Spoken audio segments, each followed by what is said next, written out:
Dear students of class 8,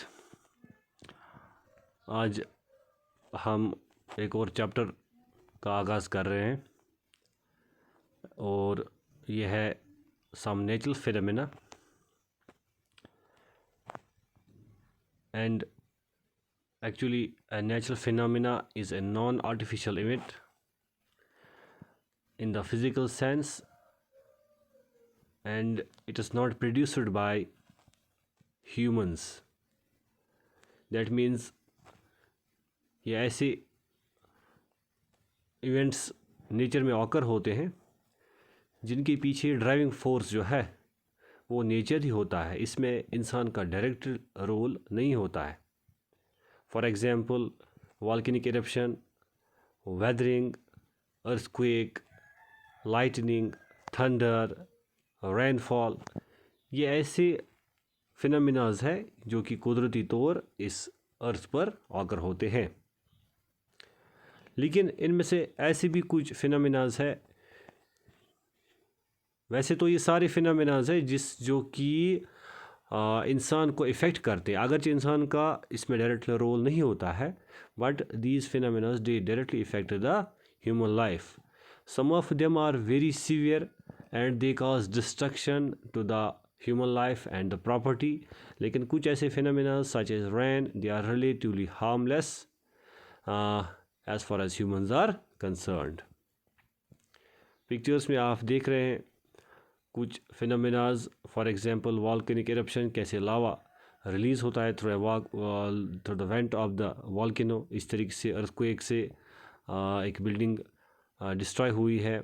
इस तरीके से रेनफॉल या वेदरिंग, कभी सनी डे होता है, क्लाउडी होता है, शावर्स होते हैं या स्नो पड़ती है. डिफरेंट इवेंट्स जो है they are all natural phenomenas.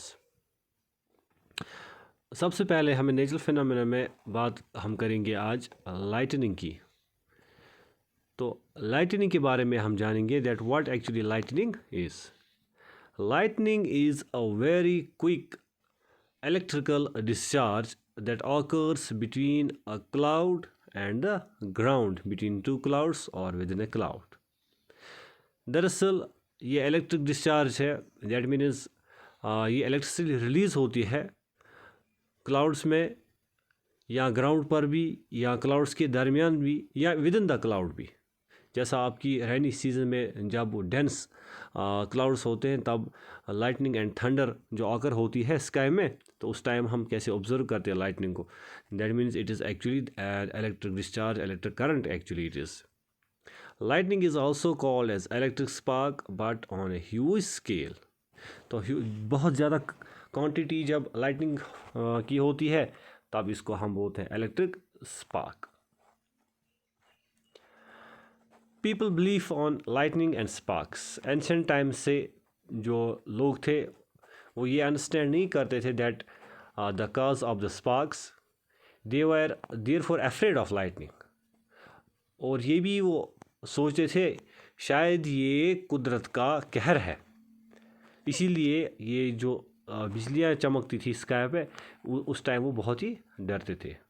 लेकिन अब हम अंडरस्टैंड करते हैं दैट लाइटनिंग ये जो है it is actually the electric discharge that takes place in the clouds.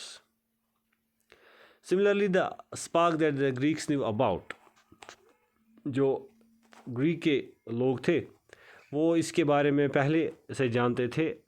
600 BC में अंबर को वो जब रब करते थे, it's a reason actually when it was rubbed with fur, तो उस टाइम क्या होता था, it attracts light objects such as hair. जो हल्के हल्के ऑब्जेक्ट्स पेपर हेयर उस वो अट्रैक्ट हो जाते हैं. इस तरीके से अगर आजकल भी हम अपने ड्राई हेयर के साथ रब करेंगे, फॉर एग्जांपल कॉम या scale, it will also attract these small piece of paper और डस्ट. या ऐसा भी होता है जब हम वूलन क्लोथ्स या ऐसे कपड़े पहनते हैं तो उस टाइम भी स्पार्क्स में जनरेट होती है. ज़्यादातर वो डार्क में हम ऑब्जर्व करते हैं. या विंटर में जब हम ब्लैंकेट्स यूज़ करते हैं, जब हम ब्लैंकेट्स को खींचते हैं विंटर में तो अंधेरे में अगर आपने कभी ऑब्जर्व किया होगा तो उस टाइम भी वहाँ से स्पार्क्स जो है वो इमर्ज होती है from the woollen blanket. If you take out of these clothes in dark, you can see the sparks and can even hear the cracking sound. उस टाइम एक sound भी होती है, a cracking sound we can observe. So how many of you know about the person who discovered electricity? So पहली शख्सियत कौन थी जिसने इस पर काम किया to know about the phenomenon of electricity? Actually, it was the Benjamin Franklin in the January 17, 1706. As a scientist, he is also known for experiments with electricity. और 1752 में फ्रैंकलिन उसने दिखाया कि जो इलेक्ट्रिसिटी और स्पार्क है which is formed as a part of the natural phenomenon. इस तरीके से क्या रबिंग से भी चार्ज प्रोड्यूस होती है? And rubbing by charge it is actually the frictional electricity which is produced. So we are having some objects which can discharge electricity by rubbing when they are rubbed with another object. तो इस तरीके से जो bodies रब होती है they attract lighter objects and this is called actually charging by rubbing because frictional electricity is generated. For example, मैंने आपको अभी बोला स्केल या कॉम जिसको हम रब करेंगे अपने ड्राई हेयर के साथ and it will attract lighter objects like the piece of paper और the dust particles. The charge obtained by rubbing are static charge, they don't move. तो ये जो चार्ज बाय रबिंग है actually it is the static charge और ये move नहीं होती है. इस तरीके से एक और कंडीशन है जब चार्ज मूव होगी from one point to another point, उस time that is called electric current. So electric current जो है it's actually that it is a moving charge. When the charge is moved from one point to another point across the terminals of the conductor, we say it is the electric charge.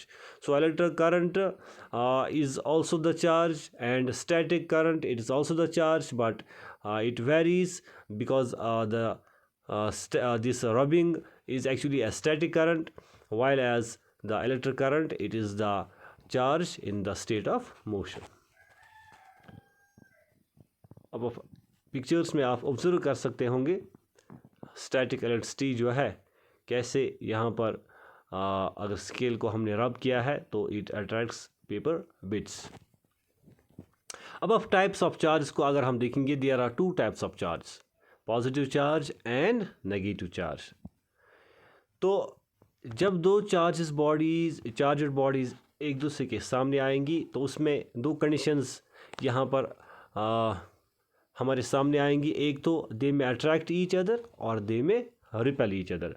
अब सवाल ये पैदा होता है कि कौन सी bodies attract एक दूसरे को करेंगी और कौन सी बॉडीज़ एक दूसरे को रिपेल करेंगे. तो जो सिमिलर चार्जड बॉडीज़ होंगी फॉर एग्जांपल पॉजिटिव पॉजिटिव और नेगेटिव नेगेटिव, तो ऐसी सिमिलर चार्जड बॉडीज़ जो है they will repel each other, while as dissimilar these charges or unlike charges, for example positive and negative, they will start or they will attract each other. Now let's try to know by the interaction of charges with the help of some activities. First case it was like charges repel each other, जैसा मैंने आपको अभी बोला. तो इसके लिए हम थोड़ा सा एक दो एग्जाम्पल्स को अंडरस्टैंड करेंगे. हम इन्फ्लेटेड बैलून्स को लेंगे, हम दो बलून्स को इन्फ्लेट करेंगे, उनमें हवा भरेंगे और इनको हम लटकाएंगे इस तरीके से कि ये एक दूसरे को टच नहीं कर पाएंगे. फिर हम दोनों बलून्स को अलग अलग रब करेंगे विद ए क्लॉथ, तो उसके बाद रिलीज़ करेंगे. तो चूंकि एक ही टाइप के कपड़े से हमने इनको यहाँ पर रब किया तो उनमें एक ही चार्ज जो है प्रोड्यूस होगी बाय रबिंग. सो वो एक दूसरे को रब करेंगे. The inflated balloons will repel each other. इस तरीके से अगर हम एक प्लास्टिक रिफिल लाएंगे और इसको रब करेंगे विद पॉलीथीन, उसके बाद इसको कवर करेंगे and we will place it in glass tumbler. उसके बाद हम दूसरी रिफ़िल लाएंगे, इसके बाहर रखेंगे गिलास टम्बलर के, उसको भी इसी पॉलीथीन के कवर के साथ रब करेंगे। और उसके बाद अगर इन दोनों प्लास्टिक रिफिल्स को एक दूसरे के नज़दीक लाएंगे, they will also repel each other, because in दोनों ने भी वाइल रबिंग विद पॉलीथीन इन्होंने भी एक सेम टाइप ऑफ चार्ज जो है इसको एक्वायर किया होगा। इसी तरीके से जो अनलाइक चार्जेस हैं दे अट्रैक्ट ईच अदर। मैंने अभी आपको बोला फॉर एग्जांपल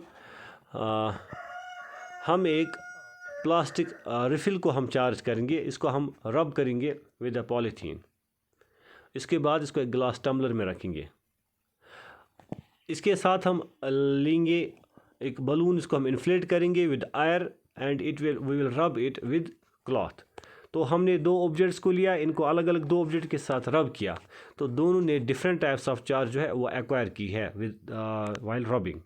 सो इनमें डिफरेंट टाइप्स ऑफ चार्ज आ जाएंगी and they will attract each other.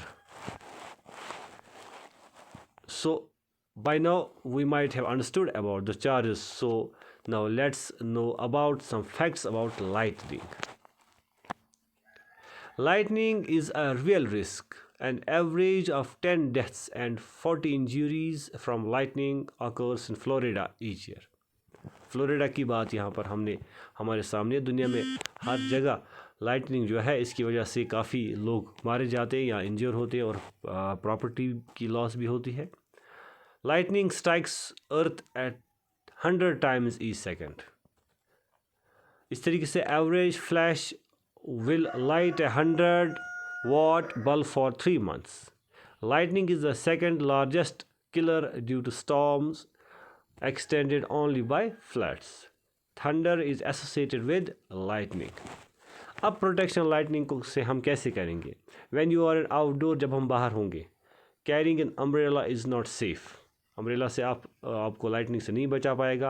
If you are in forest take shelter under short trees, छोटे छोटे पेड़ों के नीचे आप अपने आप को बचा सकते हैं। If you are in a group spread out to avoid the current travelling between group members.